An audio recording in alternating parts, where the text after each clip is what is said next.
One of the things it's easy to forget when regarding video games as an industry and a medium is just how young it is compared to its fellow major market art forms. We might have learned to paint before we learned to talk. Music, who even knows? We've been writing books since before we had paper. Movies? Okay, those are barely over a century old, but theater is ancient. Video games, though? Video games only date to roughly the early 1960s, oddly enough slightly earlier than their seemingly lower tech cousin, the tabletop RPG. I mean, wow, only just over half a century. The medium still practically has its baby teeth. Almost makes me want to forgive it for still pooping its pants all the time. I mean, I don't, but I kinda want to. In any case, you know what the gaming press thusly has comparatively less experience writing than the chroniclers of other media d'art?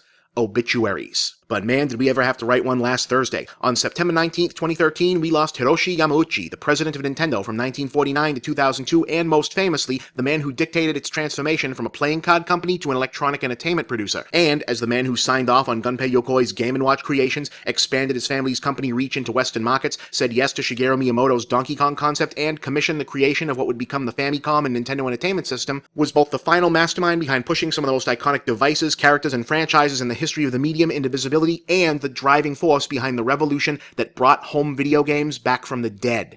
In other words, it's not just that had Yamauchi not one day decided that Nintendo should transition into an electronic toy manufacturer, gaming would look completely different today. It's possible gaming as we know it wouldn't exist at all. I mean, look around you. This video is running on a website dedicated to video games. Would any of this be here? So yeah, big deal. The end of an era. Hell, the end of an epic. And yet, it didn't seem to rate quite the outpouring of loss and grief that greeted, say, the passing of other nerd culture icons, like Steve Jobs 2 years ago, Gene Roddenberry in 1991, or Jim Henson a year before that. Some of that, to be sure, is about the image side of corporate entertainment entities, the difference between being the head of a beloved company and being the face. Hiroshi Yamauchi was the boss of Nintendo, but to the popular culture, the company remains personified alternately by Mario or his creator Shigeru Miyamoto. But the somewhat, muted response could also have a lot to do, fairly or not, with reputation. Whereas the aforementioned Miyamoto is by all accounts that rare creative professional whose real persona actually matches his whimsical Willy Wonka public image, Yamauchi was, whimsical would not have been the word. It's hard to read any history of the way he actually conducted himself in business and not have the word ruthless spring immediately to mind. The Japanese media and his corporate colleagues often depicted him as imperial or dictatorial, while Western accounts like David Sheff's infamous Game Over essentially rendered him the perfect stereotype of the stoic, sinister Japanese corporate overlord that was making American economists crap their pants in the 80s and 90s. He also wasn't exactly known for his deep ties to the gaming community itself. Despite having final say on pretty much every game and device that Nintendo put out during their golden age, he didn't actually play or even like video games very much himself.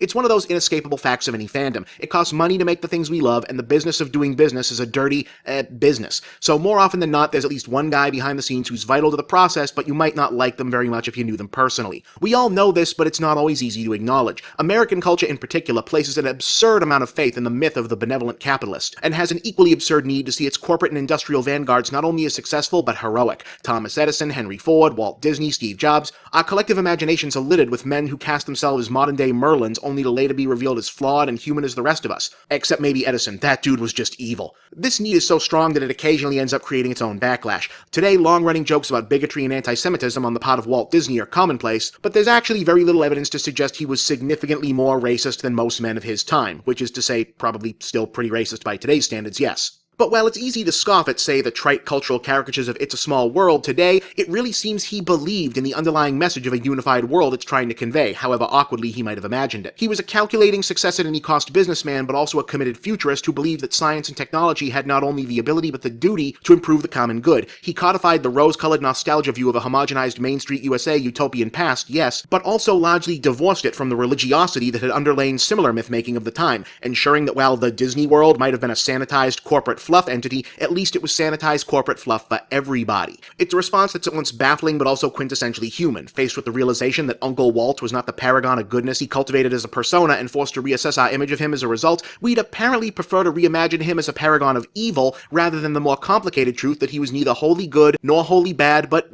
complicated, like most people are. I raise the specter of Walt Disney because honestly, that's really who Yamauchi would have been gaming's answer to. I know Miyamoto is often granted that title, the Walt Disney of video games, but in this analogy, Miyamoto is closer to Ub Iwerks, Walt's friend and one-time partner who created Oswald the Lucky Rabbit and Mickey Mouse. See, these were both men who may not have been their own company's creative driving forces, but they were the visionaries, the guys who could look at a cartoon mouse and think, that mouse could conquer the world. Or at then humble engineer Gunpei Yokoi's homemade Ultra Hand toy and think, I'm gonna reorient my entire family company around that. Guys who looked at mediums in their infancy and demanded they evolved into forms no one had ever dared to imagine. Were they, at the end, good men? I imagine that's up to their friends and families to say, quite frankly. But great men? History, the history of a modern world practically wallpapered in their respective accomplishments, would seem to leave little doubt of that. It's always a mistake to make gods out of men, yes, but it's equally wrong to make devils. We shouldn't deify people just because they made the things we love, true, but we also shouldn't be ready to write them off just because they don't live up to their deification. I never met Hiroshi Yamauchi. I don't know what kind of person he was,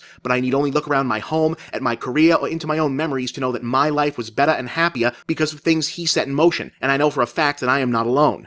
And thus, no, I don't think there's anything wrong or inappropriate in saying that I'm sorry to see him go, that this should be mourned, and that his passing is a tremendous loss for all of gaming. Goemifuku wo inorimasu, Yamauchi-sama.